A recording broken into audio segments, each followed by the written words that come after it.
जंगल में बहुत से पक्षी रहते थे। सब पक्षियों के अपने अपने मजबूत घर थे, परंतु मीनू चिड़िया बहुत ही ज्यादा गरीब थी। वे एक आम से घोंसले में रहती थी। पक्षियों, तुम्हारे जंगल में गर्मी बहुत ज्यादा बढ़ गई है, इसीलिए हम बादल तुम्हारे जंगल में जल्द ही बारिशें करने आएंगे। वाह वाह बादल भैया, मेरा तो दिल ही खुश कर दिया आपने। आप बस जल्दी से हमारे जंगल में बारिशें कर दें। बादल भैया, जब आपने ये बात कही है तो फिर आप जल्द ही आकर हमारे जंगल में बारिशें कर भी देना। हाँ हाँ तोते, तुम चिंता ही ना करो, बस कुछ ही दिनों में तुम्हारे जंगल में बारिशें होना शुरू हो जाएंगी। बस फिर वे बादल वहाँ से चला जाता है। सब पक्षी बारिश का सुनकर बहुत ज्यादा ही खुश हो जाते हैं, परंतु मीनू चिड़िया बहुत ज्यादा ही परेशान होती है। हाय रे, अब मैं क्या करूँगी? जंगल में तेज बारिशें होने वाली हैं और मेरे पास कोई घर भी नहीं है। ना तो मेरे पास इतने पैसे हैं कि मैं दूसरा घर खरीद सकूं। बारिश में मैं अपने दोनों मासूम बच्चों को लेकर आखिर कहाँ जाऊंगी? ये तो बारिश में भीगकर बीमार हो जाएंगे। मेरे पास थोड़ा बहुत तो समय है, मुझे कुछ ना कुछ तो करना ही पड़ेगा अपने बच्चों के लिए। बस ये कहकर मीनू चिड़िया वहाँ से चली जाती है। थोड़ी देर के बाद मीनू चिड़िया केले के बड़े बड़े पत्ते लाकर अपने घोंसले में लगा लेती है। अरे मम्मा, ये आप क्या कर रही हैं? इतनी गर्मी में ये केले के पत्ते आपने हमारे घोंसले के ऊपर क्यों लगा दिए हैं? हाँ मम्मा, इन पत्तों को लगाने की वजह से घोंसले के अंदर हवा भी नहीं आ रही है। मुझे बहुत ज्यादा गर्मी लग रही है। बेटा, बादल ने बताया है कि बस कुछ ही दिनों में हमारे जंगल में बारिशें होने वाली हैं, इसीलिए मैंने केलों के बड़े बड़े पत्तों से घोंसले की छत बना दी है ताकि बारिश का पानी अंदर न आ सके। मम्मा, आप तो बारिशों के मौसम में छाते भेजती हो ना, तो फिर आप इन पत्तों की जगह छाता लगा दो ताकि और भी ज्यादा अच्छा रहे। नहीं नहीं मानो चिड़े, जब से तुम्हारे बाबा की मौत हुई है हम बहुत ज्यादा गरीब हो गए हैं और अभी तो हमारे पास सिर्फ आज के लिए ही भोजन है। कल ना जाने हमारे पास भोजन कहाँ से आएगा। लेकिन तुम दोनों बिल्कुल भी चिंता मत करो, मैं कल से छाते बेचना शुरू करूँगी और उनसे जो पैसे आएंगे हम उससे अपने घर का गुजारा चलाएंगे। मम्मा, जब पापा थे तो हम कितने ज्यादा अमीर थे और हम सब पक्षियों की कितनी मदद भी किया करते थे, परंतु जैसे ही हम इतने ज्यादा गरीब हुए हमें तो सब पक्षी जैसे भूल ही गए हैं। हाँ बेटा, परंतु परेशान मत हो, बारिश के बाद मैं मेहनत करूँगी और अपना एक बड़ा सा घर बनाऊंगी जिसमें हम सब मिलकर रहेंगे। अगले दिन जंगल में तेज बारिश शुरू हो जाती है। सब पक्षी अपने अपने वन घरों में आराम से बैठे हुए होते हैं। मानो चिड़े सोनो चिड़िया, इन केलों के बड़े बड़े पत्तों की वजह से हमारे घोंसले में बारिश का पानी नहीं आ रहा। बस अब मैं छाते बेचने के लिए जा रही हूँ, तुम दोनों घोंसले से बाहर मत जाना। इतना कहकर मीनू चिड़िया वहाँ से चली जाती है। छाते ले लो, छाते ले लो, एकदम बढ़िया बढ़िया छाते ले लो। मीनू चिड़िया ऐसे पक्षियों को आवाज लगा रही होती है। अरे भाई मीनू चिड़िया, ये तुम इतनी तेज बारिश में छाते क्यों बेच रही हो? तुम्हें तो ठंड लग जाएगी और तुम बीमार हो जाओगी। बुलबुल बहन, मैं क्या करूं? मेरे बच्चे घोंसले में भूखे बैठे हैं, उनको भोजन खिलाने के लिए मुझे ये सब तो करना ही पड़ेगा आखिर। अच्छा मीनू चिड़िया, एक काम करो, मुझे एक अच्छा वाला छाता दे दो। बस फिर बुलबुल एक छाता खरीदकर वहाँ से चली जाती है। वहीं दूसरी तरफ बारिश तेज होने के कारण मीनू चिड़िया का घोंसला टूट फूट कर नीचे जमीन पर गिर जाता है। मानो चिड़ा और सोनू चिड़िया भी काफी ज्यादा जख्मी हो जाते हैं। काफी देर हो जाती है। मानो चिड़ा और सोनू चिड़िया तेज बारिश में भीग रहे होते हैं और सर्दी से कांपने लगते हैं कि तभी ये सब कुछ जग्गू पक्षी भी देख लेता है। अरे मानो चिड़े सोनू चिड़िया, ये तुम दोनों यहाँ पर कैसे गिर गए? और तुम दोनों को तो काफी ज्यादा चोट भी लगी है। फिर मानो चिड़ा जग्गू पक्षी को सारी बात बताता है। इस जंगल के पक्षी कितने ज्यादा जालिम हैं। जब मीनू चिड़िया अमीर थी तो वो पक्षियों की कितनी ज्यादा मदद करती थी, और आज मीनू चिड़िया पर ये समय आया है तो कोई पक्षी मीनू चिड़िया को पूछने भी नहीं आ रहा है। मैं तो आज 2 सालों के बाद अपने जंगल में वापस आया हूँ और ये सब कुछ देखकर मुझे बहुत बुरा लगा है। चलो मानो चिड़े सोनू चिड़िया, मेरे घर चलो तुम दोनों। फिर जग्गू पक्षी उन दोनों को अपनी पीठ पर बिठाकर अपने घर ले जाता है। हाय रे मेरे बच्चे, मेरी वजह से मेरे बच्चे आज कितने ज्यादा जख्मी हो गए हैं। नहीं मीनू चिड़िया, इसमें तुम्हारी कोई गलती नहीं है। पक्षियों को तुम्हारा ख्याल रखना चाहिए था। तुम भी तो पक्षियों की कितनी ज्यादा मदद करती थी। उनके बुरे समय में उनका हमेशा साथ देती थी तुम। अब तो मीनू चिड़िया यहीं रहोगी। जंगल के पक्षी बहुत ज्यादा ही बुरे हैं। जग्गू पक्षी, आपसे आज 2 सालों के बाद मिली हूँ मैं। आप जैसे पहले थे आज भी आप बिल्कुल वैसे ही हैं। आप बिल्कुल भी नहीं बदले। नहीं मीनू चिड़िया, मैं जंगल के पक्षियों की तरह नहीं हूँ जो किसी का बुरा वक्त आने पर बदल जाऊँ। वहीं दूसरी तरफ सब पक्षी भी बहुत ज्यादा ही परेशान होते हैं। पक्षियों, आप सबको पता है कि मीनू चिड़िया इतनी तेज बारिश में छाते बेच रही है ताकि वे अपने बच्चों का पेट भर सके। एक वक्त था जब हमारे पास खाने के लिए भोजन भी नहीं होता था, तो मीनू चिड़िया हमें आकर भोजन देकर जाती थी। लेकिन आज जब मीनू चिड़िया पर इतना बुरा वक्त आया है तो हमें से किसी भी पक्षी ने एक बार मीनू चिड़िया से पूछा भी नहीं। हाँ बुलबुल बहन, तुम ठीक कह रही हो। मीनू चिड़िया हमारे हर बुरे वक्त में काम आई है, लेकिन हम आज मीनू चिड़िया के बुरे वक्त में काम नहीं आ सके। मुझे तो लगता है पक्षियों कि मीनू चिड़िया हमसे नाराज होगी, क्योंकि हमने मीनू चिड़िया के साथ बहुत ज्यादा गलत किया है। हाँ, तो नाराज होना बनता है उसका, क्योंकि हमने काम जो इतना बुरा किया है उसके साथ। लेकिन पक्षियों, अभी वक्त है, हम उसकी मदद कर सकते हैं। हमारा फर्ज है कि हम अपने दोस्तों की मदद करें।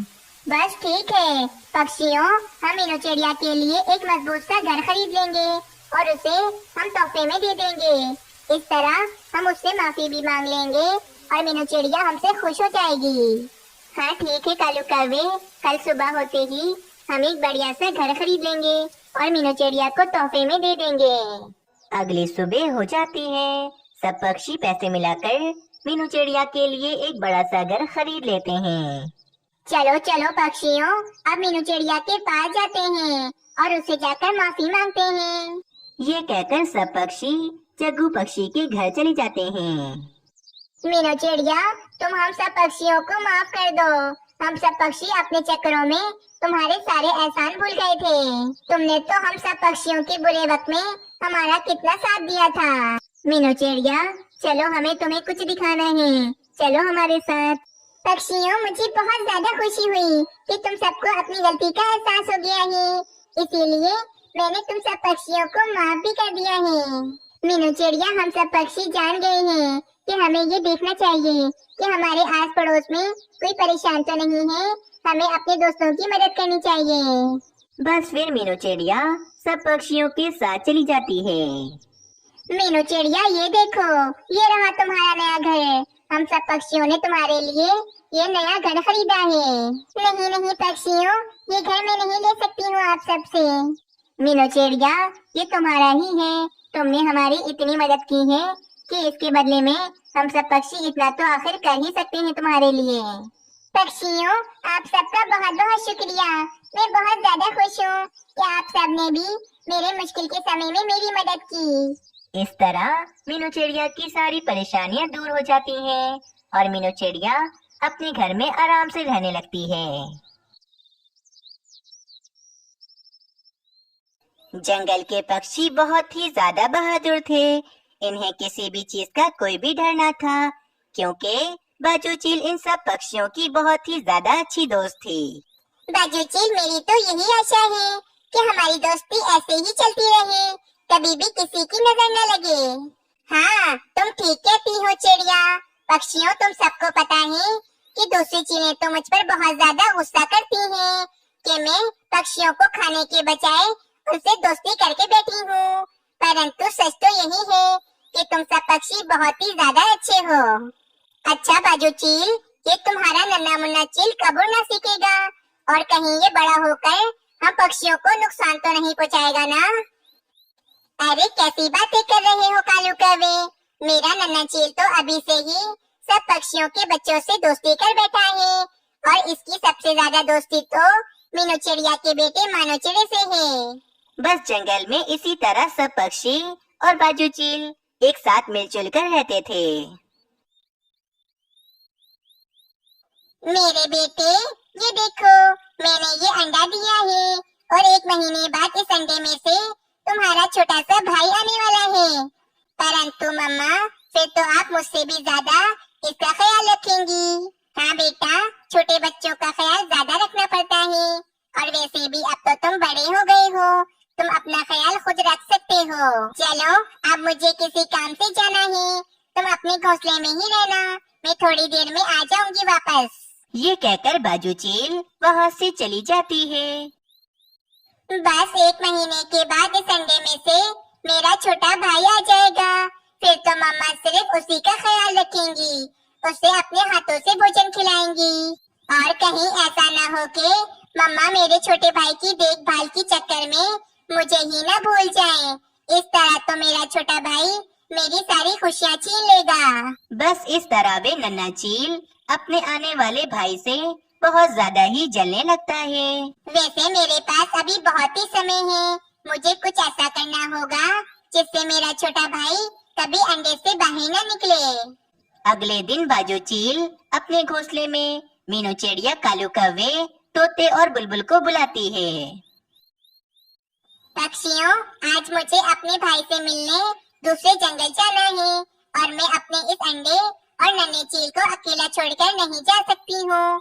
कहीं मेरी दुश्मन चीलें मेरे बच्चे पर हमला न कर दे, इसीलिए तुम में से कोई एक पक्षी मेरे बच्चे और मेरे इस अंडे का ख्याल रख सकता है।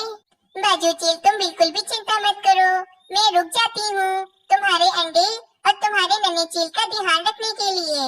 अरे नहीं नहीं मीनू चिड़िया, हम सब पक्षी हमेशा मिलजुल कर काम करते हैं और इस बार भी हम बाजू चील के बेटे और उसके अंडे का एक साथ ध्यान रखेंगे।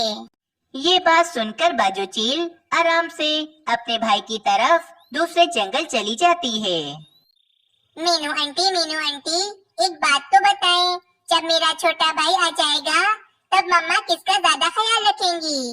अरे नन्हे चील, तुम्हारा आने वाला भाई तो बहुत ज्यादा ही छोटा होगा और तुम तो काफी ही बड़े हो गए हो, इसीलिए बाजू चील तुम्हारे छोटे भाई का ज्यादा ख्याल रखेगी। मीनू चिड़िया की बात सुनकर नन्हा चील बहुत ज्यादा ही गुस्सा हो जाता है और सोचता है, अरे, अगर इस अंडे का मैंने कुछ ना किया तो इसमें से जल्द ही मेरा छोटा भाई आ जाएगा और मेरा सारा हक, मेरी सारी खुशियाँ वे ले जाएगा। ना बाबा ना, अब मैं इस अंडे को नहीं छोड़ूंगा, इसकी तो खैर नहीं।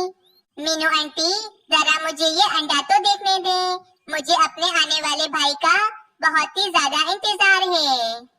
फिर वे नन्हा चील बाजू चील के अंडे को देखने लगता है और अचानक वे बाजू चील के अंडे को घोंसले से नीचे फेंक देता है और वे अंडा घोंसले से नीचे गिरने के कारण उसी समय टूट जाता है। हाय रे नन्हे चील, ये तुमने क्या किया? तुमने तो बाजू चील का अंडा ही नीचे जमीन पर फेंक दिया, ये क्या किया तुमने? अब क्या होगा मीनू चिड़िया? बाजू चील तो हम सब पक्षियों को इस अंडे की जिम्मेदारी देकर गई थी। मीनू आंटी, कालू अंकल, मुझे आप सब पक्षियों से कोई दुश्मनी नहीं है, बल्कि आप सबके बच्चे तो मेरे बहुत ही अच्छे दोस्त हैं। परंतु अगर मैं इस अंडे को गिराकर नहीं तोड़ता तो कल को मेरा छोटा भाई मेरी सारी खुशियाँ मुझसे छीन लेता। नन्हे चील, तुम जानते नहीं हो, तुमने बाजू चील के साथ साथ अपना भी कितना बड़ा नुकसान कर लिया है, तुमने अपना भाई खो दिया है। अगली सुबह हो जाती है, बाजू चील वापस अपने घोंसले में आ जाती है। अरे पक्षियों, तुम सब इतने डरे हुए क्यों लग रहे हो? और ये तो बताओ, मेरा अंडा किधर है? ये यहाँ दिखाई नहीं दे रहा। बाजू चील, हमें माफ कर दो, हम सब पक्षी तुम्हारे अंडे का ध्यान नहीं रख सके। तुम्हारे बेटे नन्हे चील ने अचानक उस अंडे को जमीन पर फेंक दिया था, जिस कारण तुम्हारा अंडा जमीन पर गिरकर टूट गया है। हाँ बाजू चील, हम सब पक्षी बहुत ज्यादा ही शर्मिंदा हैं, हमें माफ कर दो तुम। पक्षियों की बात सुनकर बाजू चील को बहुत ज्यादा ही गुस्सा आ जाता है। हाँ बाजू चील, हम भला तुम्हारे दोस्त होकर तुम्हारे ही अंडे को क्यों तोड़ेंगे? नहीं नहीं बाजू चील, तुम्हारा बेटा झूठ कह रहा है, ये हम सब पक्षियों को फंसा रहा है। अब मैं तुम पक्षियों को नहीं छोड़ूंगी, तुम सब पक्षी अब मेरा भोजन बनोगे। नहीं बाजू चील, तुम ऐसा मत करो हमारे साथ। हम बेगुनाह हैं, हमारी इसमें कोई गलती नहीं है। फिर वे बाजू चील गुस्से में उन चारों पक्षियों को रस्सी से बांधकर वहां से चली जाती है। और वहीं वे चील आकर एक हांडी में पक्षियों को पकाने के लिए पानी गर्म करने लगती है। अब तो मैं पक्षियों को नहीं छोड़ूंगी। पक्षियों ने मुझे धोखा दिया है। इनको इस गर्म पानी में पकाकर मैं खा जाऊंगी। बेटा, तुम यहीं पर ही बैठो, मैं उन पक्षियों को लेकर आती हूँ। ठीक है मम्मा, मैं यहीं बैठा हूँ, आप उन पक्षियों को लेकर आए। फिर वे बाजू चील पक्षियों के पास चली जाती है। बाजू चील, सिर्फ दोस्ती के ही खातिर मेरी एक दफा बात सुन लो तुम। ठीक है चिड़िया, मैं सिर्फ दोस्ती के खातिर एक बात सुनूंगी तुम्हारी, बोलो। फिर मीनू चिड़िया बाजू चील को सारी बात बताने लगती है, परंतु बाजू चील मीनू चिड़िया की बात पर यकीन नहीं करती। चिड़िया, तुम झूठ कह रही हो। मेरा बेटा मेरे अंडे से नहीं चलता था। वे भला ऐसा क्यों करेगा? अच्छा ठीक है बाजू चील, मेरे पास एक उपाय है जिससे आपको सारा सच पता चल जाएगा। फिर मीनू चिड़िया बाजू चील को अपना उपाय बताने लगती है। फिर वे चील उन चारों पक्षियों को लेकर नन्हे चील के पास आ जाती है और बाजू चील अपने बेटे से कहती है, बेटा, मुझे बहुत प्यास लग रही है, मैं पानी पी कर आती हूँ। तुम इन पक्षियों पर नजर रखना, ये कहीं भाग न जाएं। मम्मा, आप बेफिक्र होकर चली जाएं, मैं इन पक्षियों पर कड़ी नजर रखूंगा, ये कहीं नहीं भाग पाएंगे। फिर वे बाजू चील वहाँ से चली जाती है। मीनू आंटी पक्षियों, अब आप सब पक्षी आराम से मेरी मम्मा का भोजन बनोगे। नन्हे चील, मैं तुम्हारे इरादों को पहले से ही जानती थी, इसीलिए मैंने बाजू चील का अंडा अपने अंडे से बदल दिया था और अभी बाजू चील का अंडा मेरे घोंसले में रखा है। तुम्हारा भाई अभी भी जिंदा है, तुम क्या करोगे अब? मीनू चिड़िया की ये बात सुनकर नन्हे चील को बहुत ज्यादा ही गुस्सा आ जाता है। मीनू आंटी, ऐसा कभी नहीं होगा।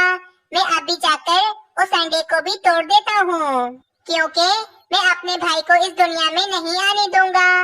मैं जा रहा हूँ उस अंडे को तोड़ने। ये सारी बातें पीछे छुपी बाजू चील भी सुन रही होती है और वे काफी ज्यादा उदास हो जाती है। मेरे ही बेटे ने मेरा ही अंडा तोड़ दिया और मैं बेचारे मासूम पक्षियों को मारने जा रही थी। फिर बाजू चील गुस्से में अपने बेटे के पास जाती है। मैंने सब सुन लिया है कि तुमने ही मेरा अंडा तोड़ा है। तुम भला अपने भाई की जान कैसे ले सकते हो? मैं तुम्हें कभी माफ नहीं करूंगी। तुम अब मेरे घोंसले में नहीं रहोगे। अब से मैं तुम्हारे साथ कभी नहीं रहूंगी। फिर वे बाजू चील पक्षियों को आजाद कर देती है और वे बाजू चील वहाँ से चली जाती है। और अब बाजू चील अकेले अपने घोंसले में रहने लगती है। अब बाजू चील के बेटे को अपनी गलती पर बहुत ज्यादा ही पछतावा होता है, परंतु अब वे क्या कर सकता था। इस कहानी से हमें ये सीख मिलती है कि अपने पेड़ पर खुद ही कुल्हाड़ी मारना ये सबसे बड़ी बेवकूफी कहलाती है। अगर आप सबको ये कहानी अच्छी लगी तो चैनल को जरूर सब्सक्राइब करें।